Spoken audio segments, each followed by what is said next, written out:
Pak Subhan Palal telah resmi melaporkan Rismon Hasiholan Sianipar dan kawan-kawan. P21-nya memang nggak jadi karena alat bukti yang diserahkan kepada jaksa sampai hari ini kami menduga loh, persepsi loh, belum menimbulkan keyakinan kepada jaksa. Wanita ini ya juga membuat sayembara gitu. Sayembara di atas kasus. Kok bisa ya?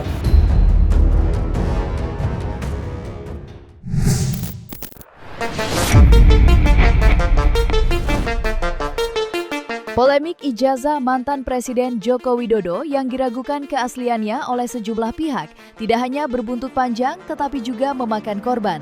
Dan nama Rismon Sianipar menjadi paling menarik dalam polemik yang tak berkesudahan ini. Bagaimana tidak, nasib Rismon dalam kasus ijazah Jokowi memang di awal manis, bebas dari tersangka usai diterima permohonan restoratif justice-nya. Namun di ujung, seperti drama, plot twist, pahit, dan sengsara, lantaran dilaporkan oleh mantan rekan-rekan yang merasa dikhianatinya. Ya, Rismon Sianipar dilaporkan ke polisi dengan 3 laporan sekaligus. Selain tudingan ijazah palsunya, Rismon juga dilaporkan terkait dugaan penipuan ISBN buku Jokowi Gibran Endgame. Tidak main-main dalam laporan kali ini, sejumlah pihak ikut terseret, tidak terkecuali istri Rismon yang bertindak sebagai editor dalam bukunya yang kini dipermasalahkan. Lantas seperti apa laporan pidana terhadap Rismon dan benarkah kini polisi sedang melakukan pemeriksaan komprehensif terhadap semua pihak dalam kasus ini? Hari ini Pak Subhan Palal telah resmi melaporkan Rismon Hasiholan Sianipar dan kawan-kawan. Kawan-kawan itu diantaranya ada Rismon, kemudian juga kemungkinan ada istrinya karena sebagai editor dalam buku ini, Kemudian juga mungkin ada yang lain, nanti disebutkan, nanti detailkan. Dan pasal yang dilaporkan itu adalah pasal 391 yaitu tentang pemalsuan dokumen. Jadi diduga Rismon bersama istrinya, bersama timnya, telah memalsukan ISBN dalam buku Gibran Endgame versi pertama, cetakan pertama. Karena ada 2 cetakan, Mas Roy. Cetakan pertama itu menggunakan ISBN yang diduga palsu. Pada cetakan yang kedua sudah ISBN yang benar. Dan itu pada saat tadi Pak Subhan membuka laporan ke Polda, itu beliau menggelar bukti-bukti itu, makanya kemudian diterima. Dan tadi Polda mengatakan bahwa mereka akan melakukan pemeriksaan secara komprehensif terhadap penulis, terhadap editor, terhadap siapapun, mungkin juga nanti Bang Michael, yang lain juga yang menjadi bagian dari buku manajemen Gibran Endgame itu. Kemudian juga penerbit juga akan diperiksa dan akan dilihat siapa yang kemudian menjadi dalang atau pelaku utama dan juga pelaku dalam memalsukan ISBN. Saya tadi membuka LP dengan alasan saya membeli buku 2. Satu cetakan pertama 4 buku, 2 buku cetakan kedua 5 buku, jadi 9.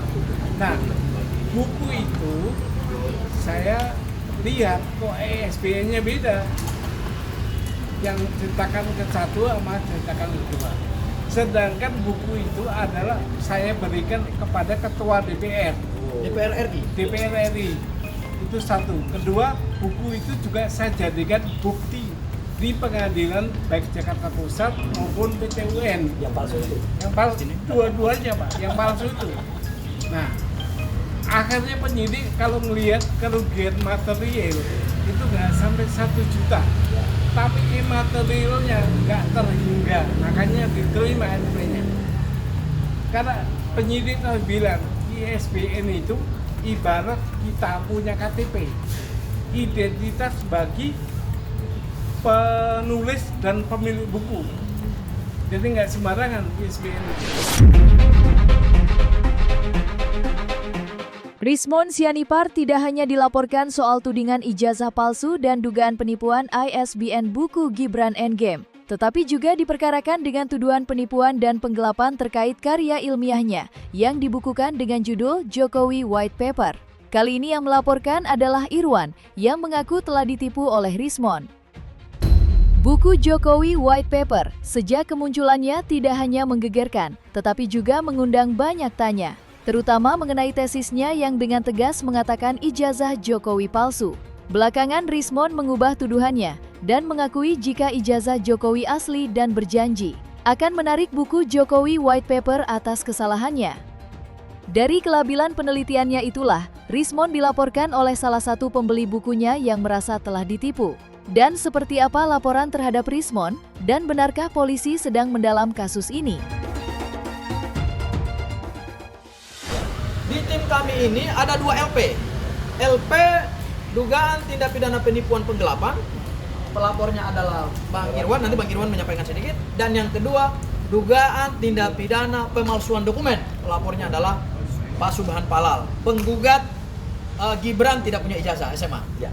Baik, saya Irwan Esos, biasa panggil Arya, dari Timur Indonesia, yang hari ini hadir di Ibu Kota Jakarta untuk melaporkan Saudara Rismon Hasilon Sanipar, yang dimana telah menerbitkan buku ini dan kami telah membelinya, dan tiba-tiba kami melihat dalam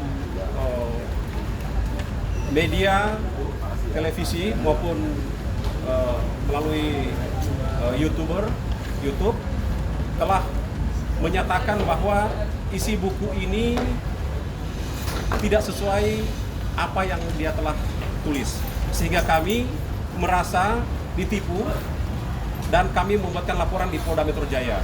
Untuk itu, alhamdulillah kami telah melaporkan tanggal 24 April kemarin 2026 di Polda Metro Jaya tentang kasus penipuan dan penggelapan.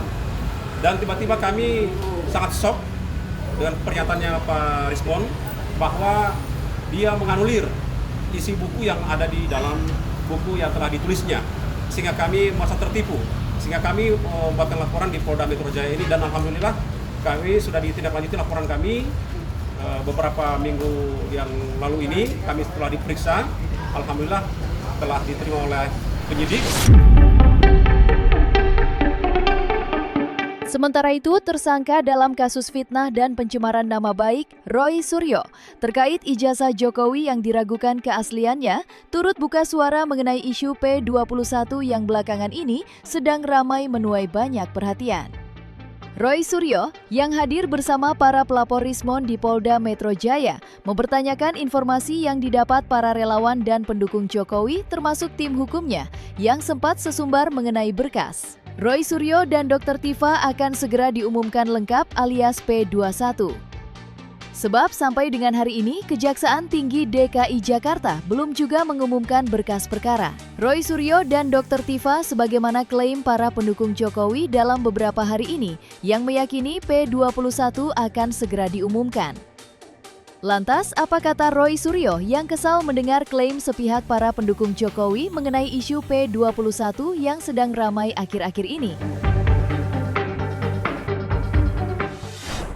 Kewenangan jaksa peneliti, dan itu adalah kewenangan lembaga kejaksaan. P21 itu tidak bisa dicek di Polda.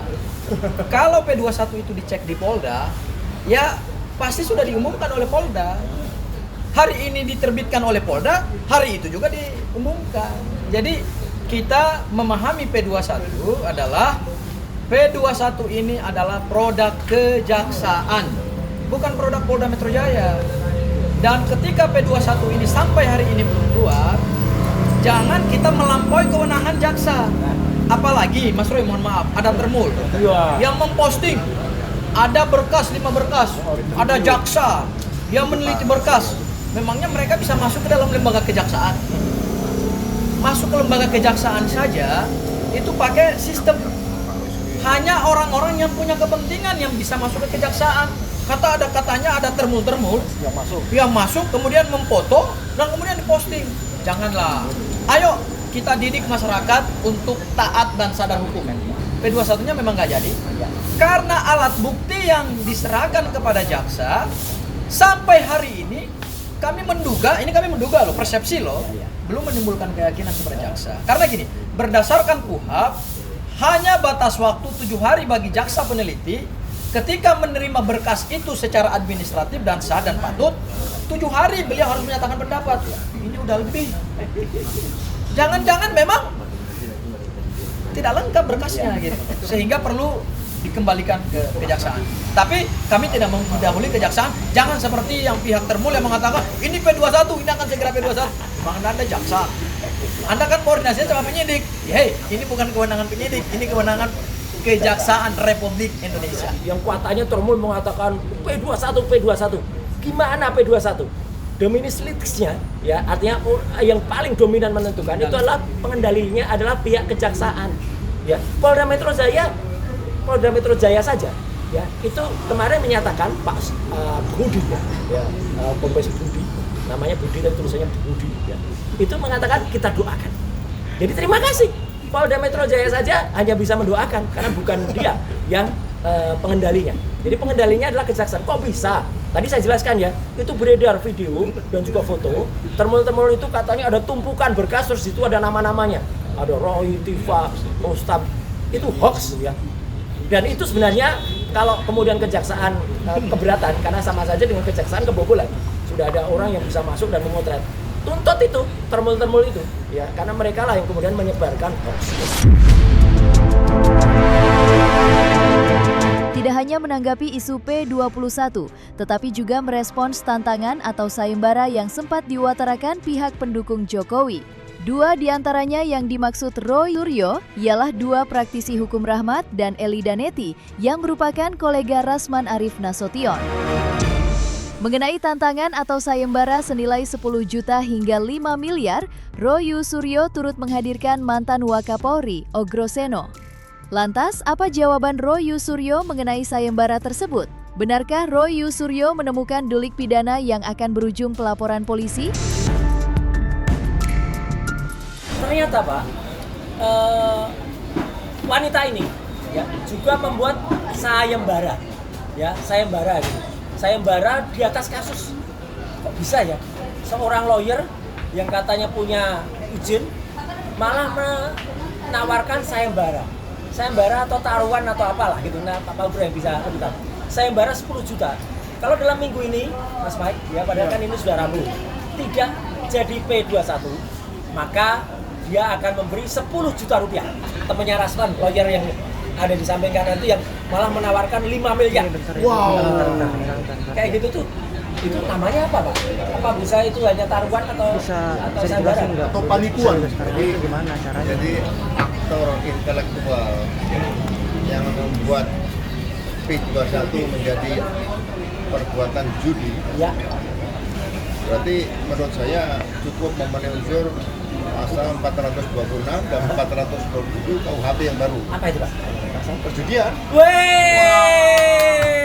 Jadi ini kata Pak Ugro loh, mantan Pak Kapolri. 426 itu bandarnya otaknya situ.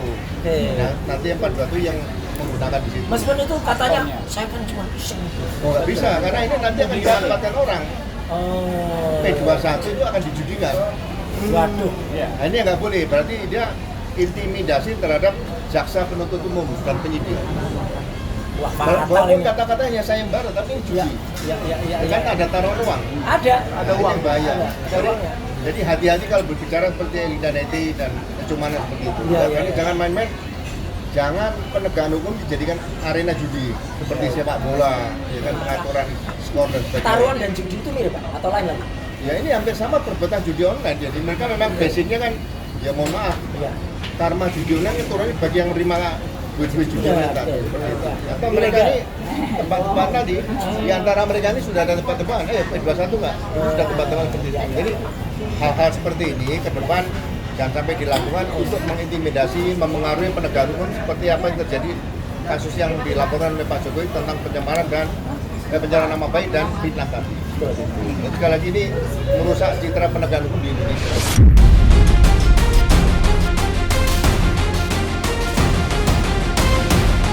Nah, selesai sudah Cumi Lovers. Saksikan terus Cumi Camp Indep, kabar lengkap, mendalam, dan akurat dari narasumber terpercaya. Dan jangan lupa untuk like, subscribe, dan juga share channel YouTube Cumi Cumi.